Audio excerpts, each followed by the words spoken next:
I sat inside, tuned into the ABC radio, listening to the fire progressing, ever closer and closer. All the time an eerie presence was creeping over the area. Deanne, my wife, was inside packing up all our photos and important paperwork, with the idea of putting it onto the local bus and sending it to my mum. Unknown to me, on separate occasions, each with tears in their eyes, my son Tom and my dad went inside just to hug Deanne and reassure her, and perhaps themselves, we're going to be all right. What first looked like a golden sunrise had quickly changed into a swirling and bubbling, angry pot of hot molten gold. I found myself saying, "Holy shit," as I knew from my experience from fighting fires with DSE, we're going to be in trouble. More spot fires starting.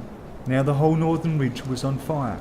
A grass fire started spreading across the paddock right behind my shed as my dad arrived, help at last. By now the day had turned into night. It was so thick with darkness a torch couldn't penetrate. Realising our pump on the river needed fuel, I was seriously challenged. I needed to get Tom and Dad to leave the house and venture into the darkness towards the fire front. 3 times I told them to go, called them back. Finally there was a break in the darkness. Off they went. "Stay together! Close to the fence," I called.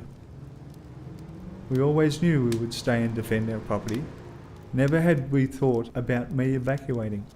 I spent the whole time patrolling around and around, watching the perimeter of the house, calling out instructions. "Stick together!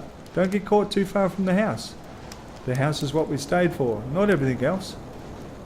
It's bloody hard watching your property and valuable possessions burn while telling everyone, "Just let it go, don't worry about it." After what seemed like hours, finally the sky started to lighten and slowly neighbouring properties emerged out of the chaos. Where I was thinking that they all could have perished, it was such a relief. We had all made it. Several days later a friend called in to see how we'd fared. He'd rang earlier and spoke to Tom. That was the final straw. Tom had told him Dad was a hero. I just sat in my wheelchair with tears of emotion streaming down my face.